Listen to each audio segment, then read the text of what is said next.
We have heard that masturbating is something completely normal. But to what extent, how many times a day can you do it without being considered addicted? What if you can't stop? Let's answer these questions and why you should stop today with this act that seems normal but hides a trap for your life. Before we begin, I would like to apologize for the exaggerated cover, but I needed to draw your attention to this 21st century issue that weakens and arms all our young people and adults, leaving us without willpower. In this video, you will understand what happens to our brains scientifically and philosophically and what Stoicism has to teach us about this. Vice, also remember to subscribe to our channel and activate the bell so you don't miss anything. Now let's begin.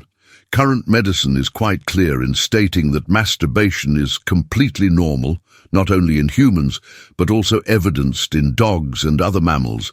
But this view of normal masturbation was not always so. In the past, masturbation was thought to be amoral, especially in men, because unproductive scene production prevented people from reproducing. In the case of women, it was believed that masturbation could distance them from men by finding pleasure on their own, and without assistance to this moral burden was added the physical burden, stating that masturbation caused diseases, so it was not advisable to practice it at all.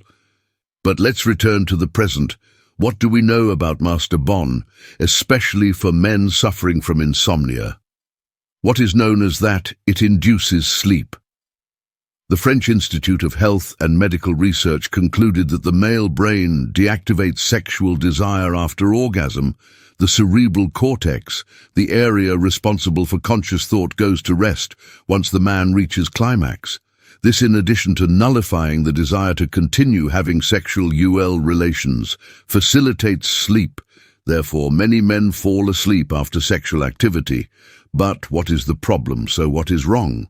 Well, hidden in one of its benefits is a trap. And if you frequent this channel, you will see what I am talking about. Masturbation releases dopamine in your brain. This hormone is responsible for making us feel better, providing calm relief, stress reduction, and a sense of reward. This is caused by dopamine and is so pleasurable that some people become addicted. The Diagnostic and Statistical Manual of Mental Disorders incorporated in 2017 a new disorder called hypersexuality disorder.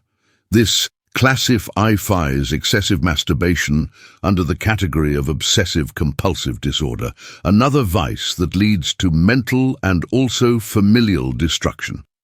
In many cases, you won't be able to control yourself, and you become a slave to yourself, a victim of lack of control, thus seeking relationships with prostitutes, sex with multiple people, and as we saw in a previous video, excessive consumption of pornography.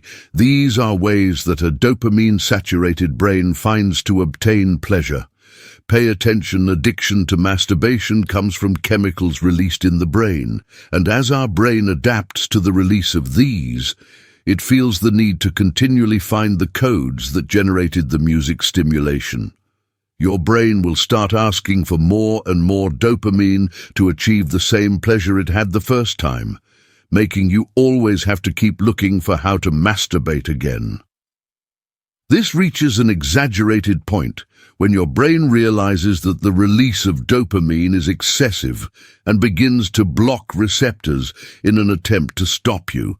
As a result, the person performs the pleasure act. In this case, masturbates but gets nothing, which frustrates them more than they already were excessively masturbating to satisfy that hunger for pleasure is exactly what a smoker who never stops someone who eats chocolate until vomiting, or even an alcoholic, does. At this point, you must be wondering, what does Stoicism have to do with this? The Stoics, Sena, Marcus Aurelius, and Pinus of Ras, masters of self-control and wisdom, address the view of pleura and lust from a unique perspective, from the words of Epicurus to the intimate thoughts of Seneca. They explored the depths of human passion's legacy that still captivates us, for the Stoic masturbation was not just a quest for carnal satisfaction, but an opportunity to explore the limits of the body and mind.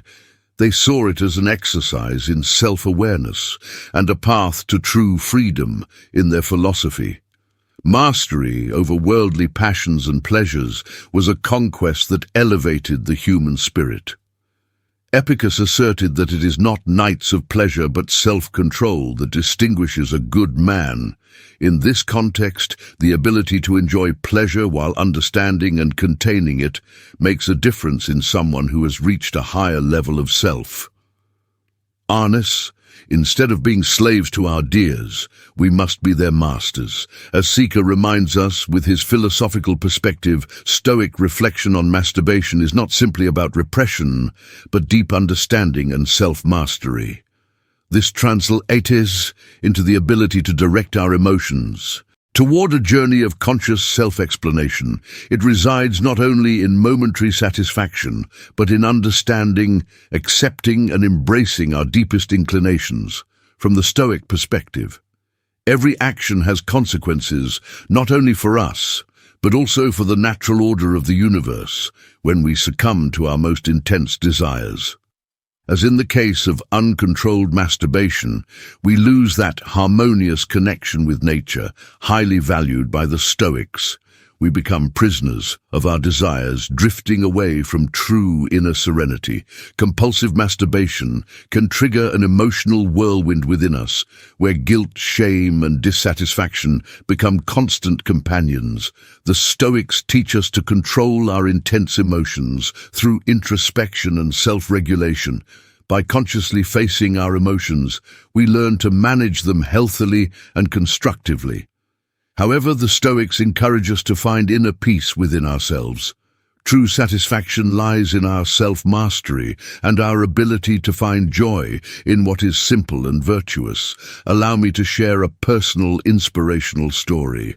I know someone who used to struggle with compulsive masturbation, seeking momentary refuge and pleasure, but facing an emotional storm after each act, immersing themselves in Stoic teachings and practicing self-control and self-regulation. This person underwent a profound transformation. They learned to confront their desires and emotions, consciously finding true joy in self-control. They now live a life of inner peace and authenticity, free from the slavery of momentary desires. True satisfaction comes from living in accordance with our deepest principles and values. When we yield to fleeting desires, we lose sight of what we truly value in life. Compulsive masturbation can distance us from our noblest purposes and veer us away from the true happiness found in virtue and inner peace. By practicing meditation and mindfulness, we can promote the mental serenity needed to resist temptations and face our emotions healthily. This compulsion becomes an obstacle to mental serenity, dragging us into regrets and steering us away from the peaceful peace found in self-control and moderation.